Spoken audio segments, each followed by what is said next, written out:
the recording. And so I'm very happy to welcome EAFIT in this version or in this capacity. So I've had a relationship with your university for at least probably 10 years now. So Yes. First you have participated in X-Culture for as long as I remember, probably if not from the very first year, then from year 2 for sure. And so we've been around for 13 years. So EAFIT probably joined in like 2011 or something like that, maybe 2012. Second, I had the privilege to visit your school a couple of times. I was invited to teach the international business course with a couple of colleagues there. And so Wonderful. again, great time, great memories. So would be happy to do it sometime again, maybe. So always, never enough time, but such an interesting location. And so just to give students a quick overview of the location and the university, it's not only a super beautiful location, Medellin, where the university is located, it has several unique, cool features when it comes to geography and weather. So first, the weather is always perfect. In fact, it's so perfect that I remember when the weather forecast came up on the, on TV, they don't even tell you how hot or cold it will be because everyone knows that it will be around 24 Celsius, like it's never too cold, never too hot. So they only say if it's going to rain or not, at least at the days, times when I was there. So it's so predictable, so perfect, like it's literally like perfect weather. But on top of that, you have another added benefit. So the city has sort of like a valley or, there is like a mountain, and a valley. And so if you think that 24 is too hot or too cold, you can always go a little bit up and cool down, or you can go down in the valley and it will be a little bit warmer. And so apparently many people would have multiple residencies. And so if you feel like you want a little bit, be warmer, so you just stay overnight in your residence in the valley. And if you want a little bit cooler weather, you just go to the one, on the top of the mountain. And so I've never seen anything like this. And it's kind of shielded by the mountains. So they don't really have hurricanes, tornadoes. I don't think you have earthquakes, tsunamis. So weather-wise, and it's kind of funny, you walk around the campus, and because you have this beautiful tropical climate all the time, you literally would have like some trees that, like some fruits already ripe and some are still blooming, like on the same tree. It's like, never-ending cycle. So it's a, like one of those National Geographic, reports, or it's extremely picturesque. And so another thing is interesting that apparently they don't really get very strong winds there. And so there were some classrooms, as I remember, without the windows, because, it's not windy, the weather is nice, you don't need to have cooling or heating. So you literally don't need the windows. And so sometimes the only challenge would be that the bird can, fly in and start chirping.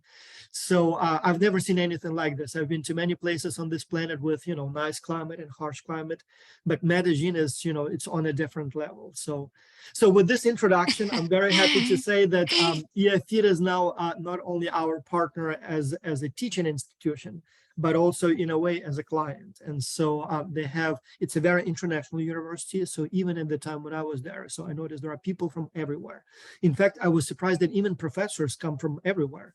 I remember there were some Germans and Canadians and Americans at that time, a lot of Europeans. For some reason, there were quite a few Germans at that time at the business school. So there were almost a majority, or at least international majority. But there were people from everywhere, as far as the professors go, but then the students as well. I met some Americans, I met people from all around Latin America, from Europe. So a very interesting destination. And in fact, I will be honest, my son was applying to colleges this year. And I seriously thought about maybe sending him to, like, for example, EAFIT. If not for the whole degree, then at least maybe for a semester or two. So it's a nice, international experience. It's a very, it seems safe, at least when I came first, we had all kinds of, stories about Colombia from the 80s and 90s, but by now it seems like a very, very safe place.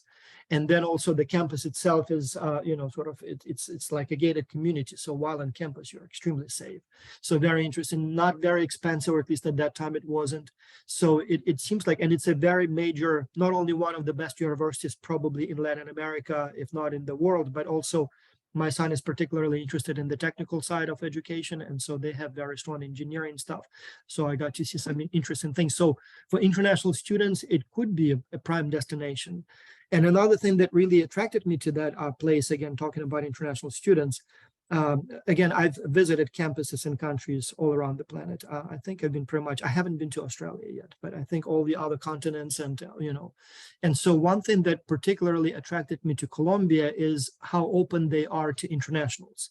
In some countries, like for example, I know many people go to either study or to teach, let's say in the Middle East, Saudi Arabia, United Arab Emirates. They pay well to the professors. The education itself is affordable. Or Japan for that matter, also exotic, interesting. But they tend to be, there is always this strong separation between the foreigners and the locals. And so you can spend there a long time and sort of never be invited by the locals, out for lunch or so. Not like that. In Colombia, people are extremely, at least to me, they were extremely friendly. Like students would take me out for dinner, which in the United States, it would be probably not even allowed. Like even if they did invite me, I don't think I would be allowed to go there. Like every night after school, we would just go and have dinner together. Teachers invited me to their homes. Christina, I'm not sure if she's already here.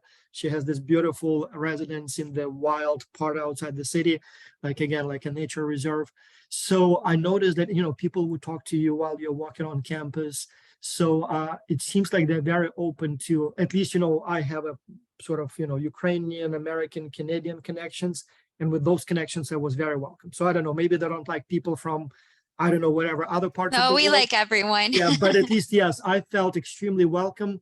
And so from that perspective, again, it's important because, as an international student, you're going not only for education, but also for that human connection, cultural enrichment, communication with the locals. And so I think Colombians were probably the most welcoming sort of crowd that I've seen. As I said, again, to the point that the things they were inviting me to do, I think in the United States, I wouldn't be allowed to do those things. Like, for example, having a cup of beer with my students, I don't think so, but in Colombia, like everybody, come on, let's go, let's do some dancing. I'm like, okay, so yeah. So with that introduction, I'll turn the microphone over to Diana. And so EAFIT is trying to expand its international outreach and invite more and more students to study at EAFIT and do exchange programs. And so I would invite you then maybe talk a little bit more about the school. I gave more kind of general overview of the area, but maybe you can talk more about the school. And so students already see we have some questions coming in. So if you have more, please do ask them. And a few questions came by email from students who have classes at this time and could not join us live. So Diana, over to you, please. Thank you. Thank you very much for that wonderful information, Baz. I mean, who could sell EAFIT better if someone who isn't part of EAFIT? So thank you very much. My name is Diana Nieto. I am the coordinator for mobility and exchange agreements here at Universidad de EAFIT. For the next couple of minutes, I want to give you a brief introduction of what is EAFIT, touching upon some points that Baz has already shared with you. EAFIT is located, please let me know if you can see my screen. Yes, the sound is good, the picture is good. And again, I see I got Perfect. 2 notes from students. Again, if the sound is not very good, we will record. I mean, we are recording the meeting, so I'll post the video right after the meeting. I hope it will be as clear because I hear Diana very clearly. So must be something at the reception side, not at our end. Perfect. So our community is composed of around 9,000 students. These are undergrad students and 3,000 postgraduate students. We have 1,021 professors who are dedicated full-time to our students. As of right now, we have 1,500 administrative staff. These are people who, like myself, dedicate our time to the student population and having different services, and over 59,000 alumni. We have 5 major schools here at EAFIT. The first one would be Arts and Humanities. The second would be Economics, Finance, and Government. The third one is Applied Sciences and Engineering. The fourth one is Law, and the fifth one is Management. Here above, you could see, you could see the description of how these are incorporated to our schools. But something I would like to tell you a little more about EAFIT is that we were created originally as a school for administration. So local businessmen found that they wanted to give technical education about business administration, and they didn't have the right place to do so. Whether it was a public university or a private one, they didn't have the knowledge that they thought was most important. And thus EAFIT was originally dedicated and created as a technical school for administrative purposes. After this, we started covering other areas of knowledge, as you could see in our 5 schools. So our second strongest school would be our applied sciences and engineering. However, that does not mean that our other programs, such as arts and humanities, that we have music and such, are not strong programs. I'll tell you a little more how we're ranked internationally so you understand which are our fortes and which are some of our programs that are relatively new. Diana, if I may then Yes. ask, so about your programs, so I know that you're particularly strong in management, in engineering, in sciences, and obviously offer all of those other degrees. So, but when we're talking to you now, and when we're talking about this challenge that ex-culture students will be working on, it's coming from the whole of the university, not just the Yes. management school, right? So Yes, you're that is talking about correct. exchanges in any of these areas, not just for the business education. Yes, something I would like to clarify is because management is one of our strongest programs. This is where the most programs for exchange and double degrees are located. However, one of the challenges is trying to pair and see where other double degrees and exchange agreements are possible for other areas of knowledge. For example, biology or law, where we understand that because, for example, law could be so different country to country, it could be a little more challenging, but that's part of the beauty of this project, seeing where we could find other matches. Yeah, I just wanted to clarify because my connections were primarily with management and Christina Robledo. So I knew her as a management professor, but I think now she is managed or co-managing these Yes, activities for the whole of the university, right?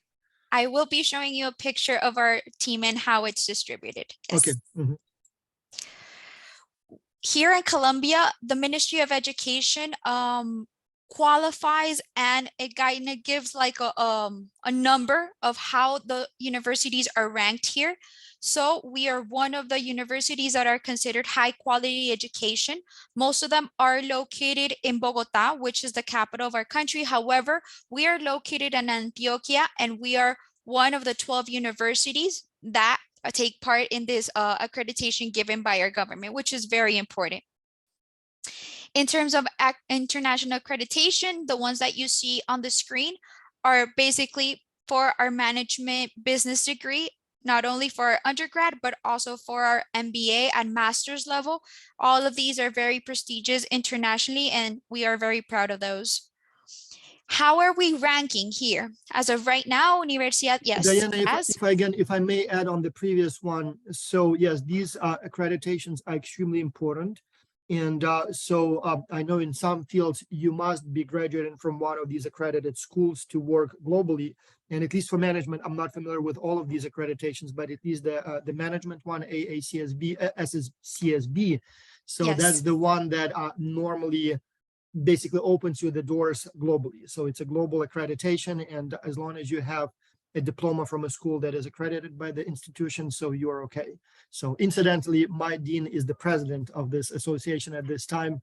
So, but I just want to highlight that this is not only cool within Colombia. I mean, this is really Yes. a globally recognized institution and degrees. Thank you, Vaz. These are, I'm not sure, I like the diagram, but sometimes I understand it could be a little more confusing. As of right now, EAFIT is top ranking in Colombia. It's the 8th best university in Colombia. However, we are impacting international rankings as well, being our master's and our MBA degree the highest ranked for 2022, and it is ranking worldwide. We are considered in Latin America and an international scale top 1,000 universities, which is very strong, taking into account that it is a little harder for Latin American universities to be part of this ranking. So it is something we do take pride in. We are also top ranking in Times Higher Education, which is the ones that you see towards the right. We are considered also top 1,000 universities. Yeah. So which makes you what about top 3% globally if you look at the global map, Yes, right? yes, Fast. Thank you. Uh, Regarding research, this is something that we also wanted to show you today to for you in order for you to see how we are impacting research worldwide. As of right now, we are located in 73% of our research groups in A1 and A. What does this mean? In Colombian standards, all research groups must be categorized and labeled, A being the highest score and F being the lowest, just like an American grading scale. So for our 73%, most are located in the best rankings for international groups. As of right now, we have 137 research groups, which are located in all 5 schools, not only dedicated to management, in undergrad research. And these are about, right now, we could be topping the 2000s. You could see in the lower part of the presentation how we have been increasing our numbers in the last 10 years. We have the highest number of patents in Colombia. This is something that we also take pride in. As of 2022, we had 62 patents achieved. These are also in different areas of knowledge. Hopefully we have enough time for me to give you and show you the presentation, the video that I wanted to show you. If not, we'll just send that link over to you so you have more time to view it. But we have different areas that have produced areas of knowledge which have given us different patents. So that's also something that makes us unique in Colombian standards. Something that is absolutely wonderful about our 5 schools is that they take part in different areas of knowledge. So we have a music department, a literature department, in different areas. This is something that we wanted to show you, and it has to do a little with the introduction that Baz gave you, that right now our challenge is not only for our managing school, which has a lot of agreements, but also seeing how we could take all these areas of knowledge and give them the same visibility that our management program has. Universidad de EAFIT is known as University Park. Here we have 64 different species, 36 of them, for example, being just birds. We have over 32 different types of orchids, just some examples. They're all located in Medellin campus. We have 4 campuses here in Colombia that are EAFIT. However, the largest one is located in the city of Medellin, and it is absolutely wonderful. We are the largest private campus here in Colombia. This is the areas. I know that's not really important, but I just wanted to give you some numbers so you could take into account that our campus has wonderful opportunities for you, your colleagues and such. And also that we have something very interesting that not all universities have, which is this idea that we could coexist with the environment. So it is wonderful because you could be having lunch and an adorable squirrel could just walk by, and we know not to feed them. We know they're part of our ecosystem.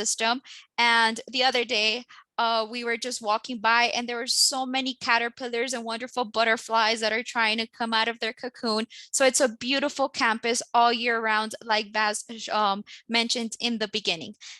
On screen, you see some of our major buildings. The first one being our engineering building, the first one on the top right, on the top left, I'm sorry. The bottom left would be our administration school, and just some of examples of our main buildings.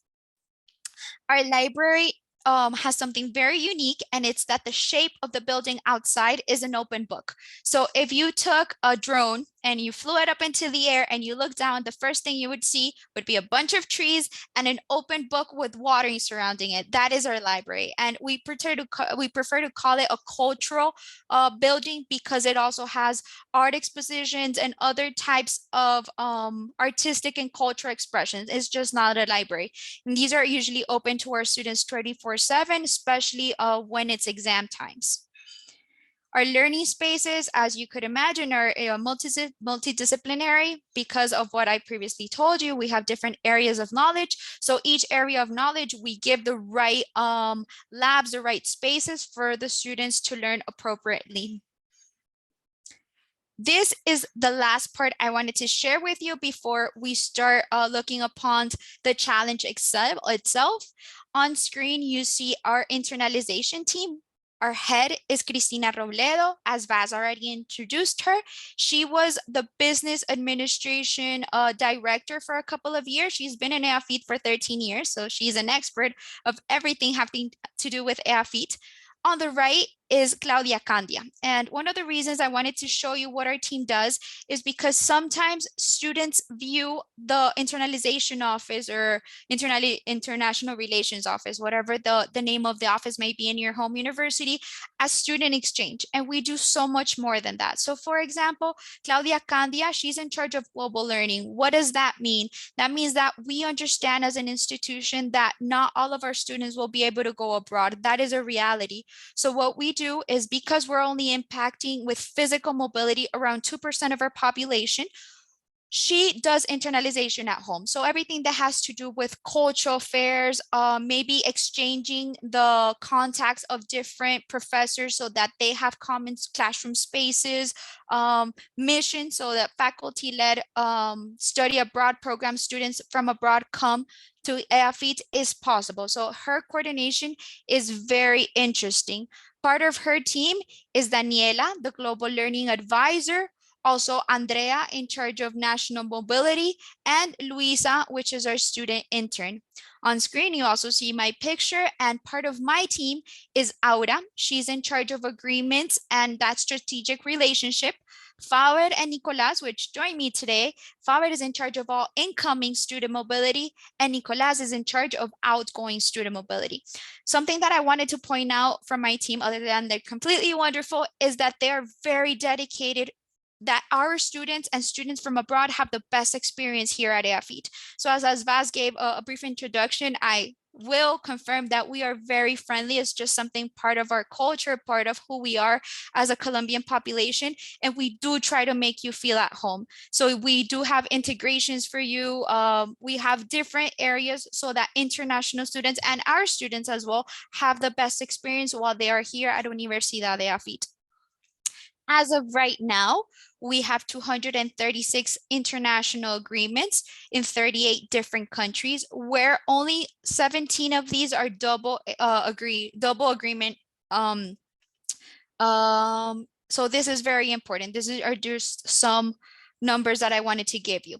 And lastly, as of last year, just 2022, we had 153 students come in for simple exchange. So that means they come for one semester, maximum 2, and double degree. Other types of mobilities are not counted here. So for example, research or pasantías, I forgot the word, internships, they're not calculated in this number. So we are one of the, I would dare to say, 5 top universities in Colombia that receive most international students. And we had 195 outgoing students. That was the introduction I wanted to give you about EAFIT. I don't know if we have questions here before I enter some of the parts of the challenge that we wanted to clarify with you today. Very good. All right. Let's go to the questions then. So one important question I have is the type of help you seek from the students. So I'm looking at the brief here. And so it specifically says that you're interested in 2 different growth areas or 2 different developmental opportunities. So one, growing and managing the double degrees and exchange agreements, and then promoting income and study abroad programs. Can you explain more as to what those are, what the differences are? So I understand them, but just to make sure that students know basically what we're seeking here. So the first part is we seek to increase the number of double degree programs, and not only the number, but the program, the undergrad programs that we could impact. So as you saw, we're not only a school of management. We have a music program, a literature program, a biology program, which is top ranking in Colombia. It's the best biology program in all in the entire country. And we want to give these same opportunities and increase the number of opportunities that EAFIT students have to go abroad, and also have international students come here. What is a double degree? Just really fast.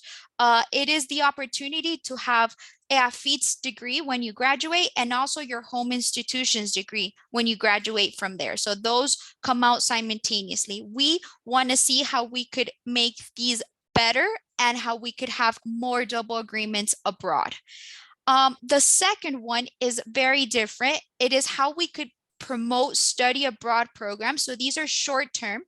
Usually a double degree takes a year, maximum 2 years, while study abroad programs are maximum 2 weeks. That is a very lengthy study abroad program. Usually these are from 5 to 15 days. We want to see how we could be a destination that anywhere, someone from Ukraine could be like, you know what, this summer I'm heading to Medellin. It's something we're going to do academically. Or someone from Russia or someone from Canada, the US, wherever it may be, it is very important to us to be a destination of interest worldwide, that they know what is our offer. Something I didn't present and is very important is that these study abroad programs are tailor-made. So we are not giving, oh, take one of our 5 programs and choose which one you want. No, we take into account what our partners abroad need and we design a program. These programs have 3 abilities that make them unique. The first one is an academic component. So students do, and professors, whoever comes to our study abroad program, do take classes with our professors and experts. We have an enterprise part, a component where you visit local entrepreneurships or local companies, the largest ones, usually the best ones here in Medellin.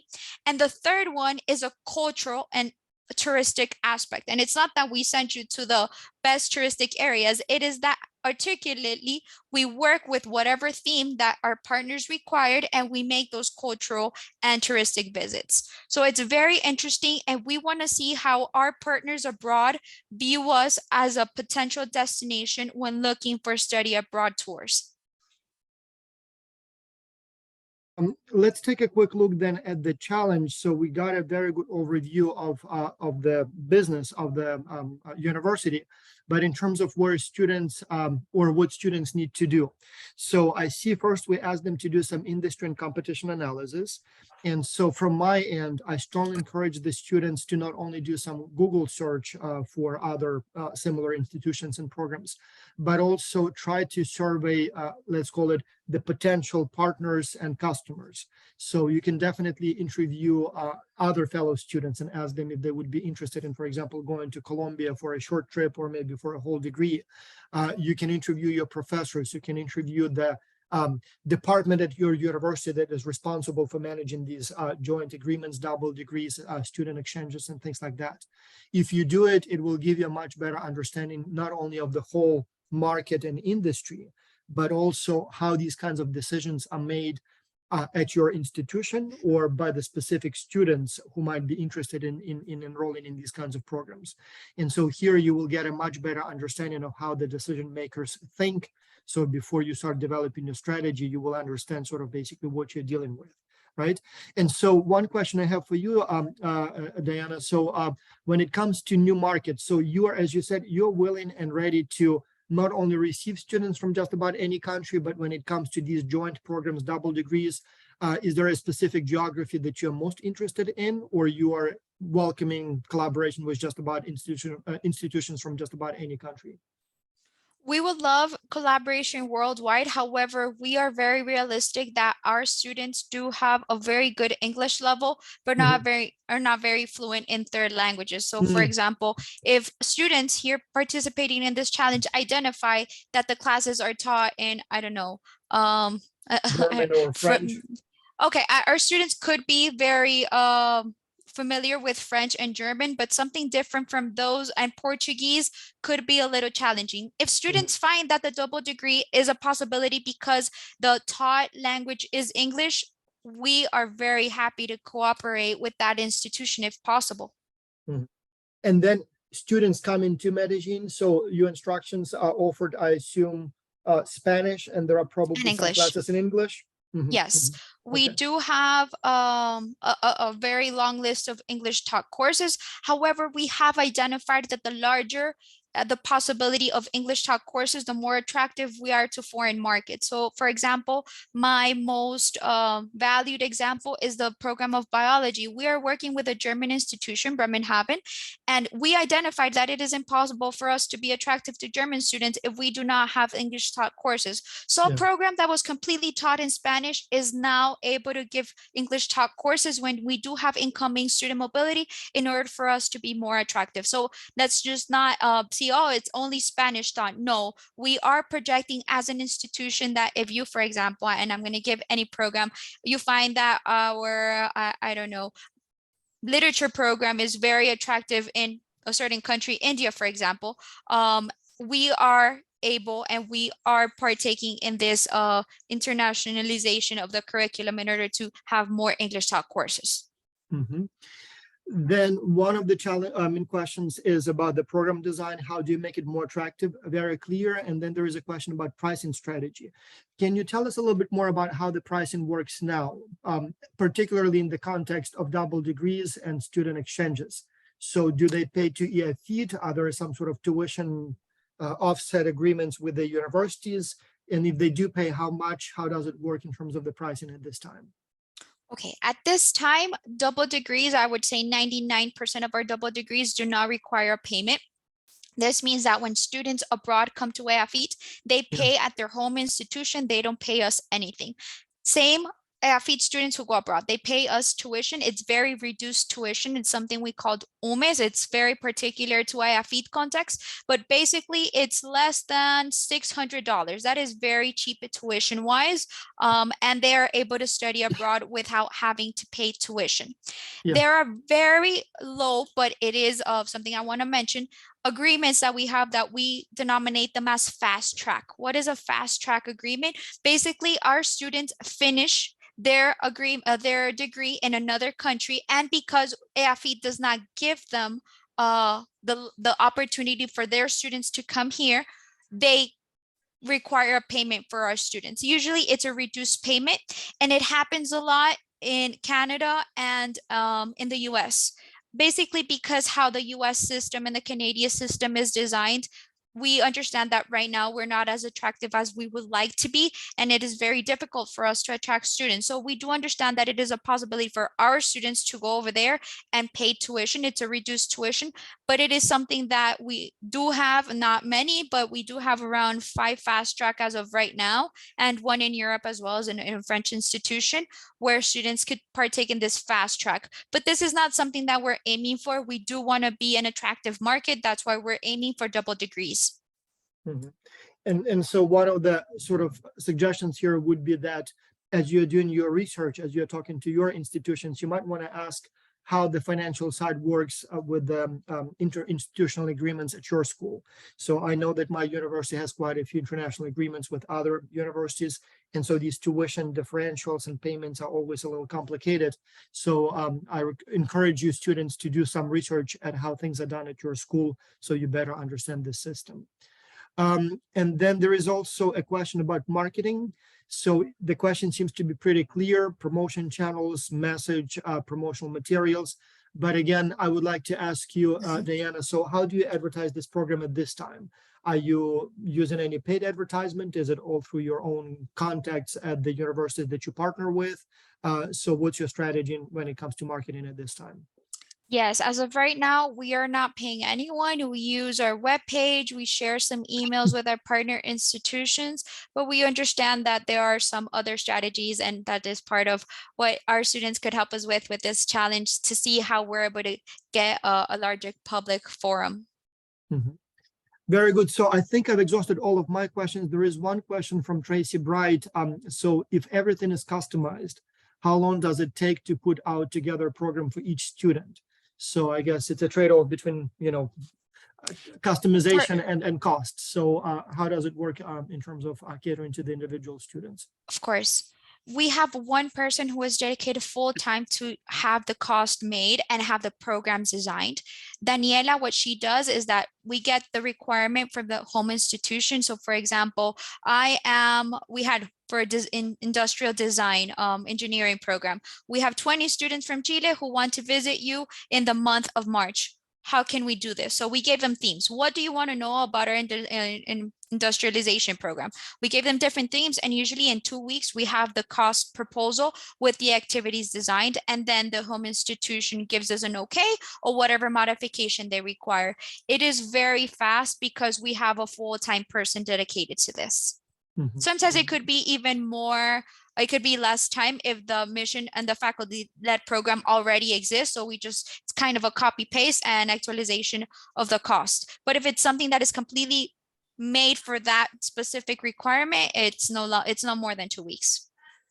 Very interesting. Very interesting. Well, I really wish I were again 17 or 18 or 19 so that I can take advantage of all these exchange programs and study abroad programs. I didn't have those opportunities while in college myself. So for the students, it's a great opportunity to work as a consultant. But again, maybe some of you will decide to take a quick trip to Medellin, Colombia, either for the short tour or maybe even for like a whole semester or a year.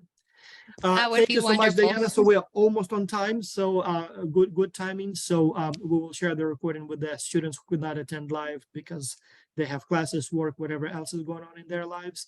And let's hope that in a few months, the students will bring you a lot of interesting ideas, but also possibly agreement leads. Maybe even some of them will become the customers of your programs. Thank you so very much. much, Baz. And thank you everyone who attended this webinar. It was wonderful to meet you. Thank you. Thank you so much. And we'll be in touch. Thank you. Bye-bye. Thank you. Bye.